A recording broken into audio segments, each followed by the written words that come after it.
Behind every royal headline, there's a hidden truth. The world is watching The Crown once again.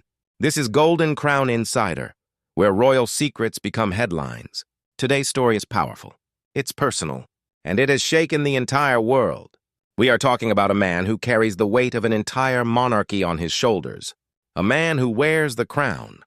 But beneath that crown, he is just a human being, fighting, struggling, and facing something that no title, no palace, and no amount of royal power can simply make disappear. We are talking about King Charles III and his battle with cancer. Now, before we go any further, if you are new to this channel, hit that subscribe button right now. Because here on Golden Crown Insider, we don't just report royal news. We go deeper. We find what's hidden behind the headlines. We uncover what the palace doesn't want you to know. So subscribe, hit the bell icon, and become part of this journey. You will not regret it. Now, let's go back to January 2024. Buckingham Palace makes a quiet announcement, almost casual, almost like it was nothing. They told the world that King Charles had checked into the London clinic for a routine procedure, treatment for a benign enlarged prostate. Nothing alarming, nothing dramatic, just a king taking care of his health. But here is where everything changes. Because during that procedure, during what was supposed to be the most routine medical treatment imaginable, the doctors found something unexpected, something that nobody in that palace was prepared for. Cancer. Buckingham Palace confirmed the diagnosis in February 2024, and they were extremely careful with their words. They confirmed it was not prostate cancer, but they refused to reveal what type of cancer it actually was. Wikipedia. And that silence, that carefully chosen silence, is what started every rumor, every fear, and every question that the world has been asking ever since. Think about this for a moment. The King of England has cancer. The most powerful royal in the world has cancer. And nobody, and not the press, not the public, not even close allies of the palace, knows exactly what type it is. Why? Why would the palace reveal the diagnosis but hide the details? Is it truly about protecting the king's privacy? Or is there something much bigger that they are trying to control? We are going to answer that. But first, let's talk about what happened next. Because the palace's next move was something that surprised everyone. They announced that King Charles would step back from his public duties temporarily. He would continue his constitutional responsibilities, the paperwork, the red boxes, the meetings, but no public appearances. No events, no cameras. Now, for a monarchy that runs on visibility, on presence, on the image of strength, this was a massive moment. Because when a king disappears from public view, the questions never stop coming. And the questions came flooding in. Is he dying? Is the cancer aggressive? Is Prince William already being prepared to take over? The rumors were everywhere. Social media was on fire. Royal correspondents were speculating around the clock. And Buckingham Palace, as it so often does, said almost nothing. But then something happened that nobody expected. Just 2 months after his diagnosis, after beginning his treatment, King Charles returned to his public-facing duties. His first appearance was at an Easter Sunday church service in late March 2024, and the world watched. Cameras everywhere, every step analyzed, every expression studied. Rolling stone. And what they saw was a king who refused to disappear. This was not a man who was going to let cancer define his reign. This was not a man who was going to sit quietly in a palace room while his kingdom moved on without him. King Charles made a very deliberate, very powerful decision, and that decision was to keep going. But behind that decision, behind that public strength, the reality was far more complicated. Because throughout 2024 and into 2025, the treatment continued. The palace stayed quiet about the details. And the world kept watching, looking for signs, looking for clues, trying to read between every royal line. In October 2025, renewed concerns began to surface.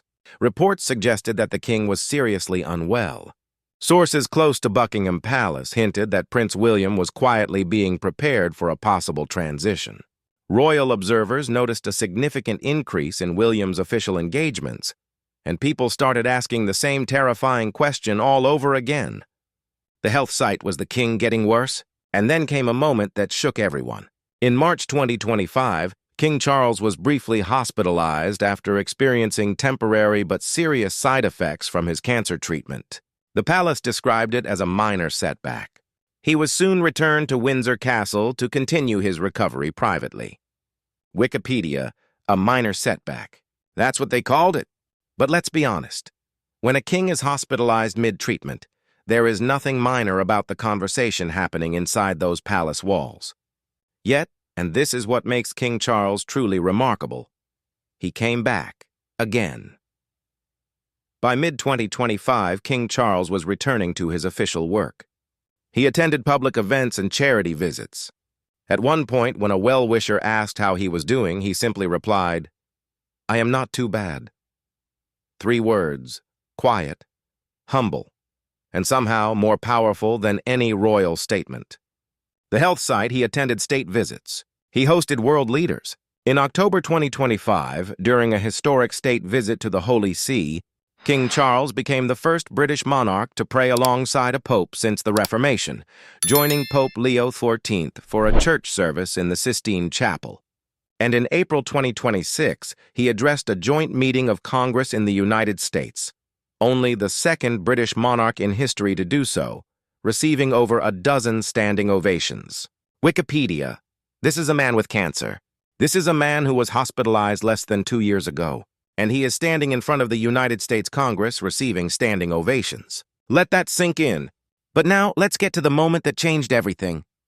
The moment that the entire world had been waiting for since February 2024, December 12th, 2025. King Charles appears in a pre-recorded video message broadcast on Channel 4's Stand Up to Cancer program. And what he says, in his own words, stops the world. He announces that thanks to early diagnosis, effective intervention, and following his doctor's orders, his own schedule of cancer treatment can be reduced going into 2026. News the internet explodes. Headlines everywhere.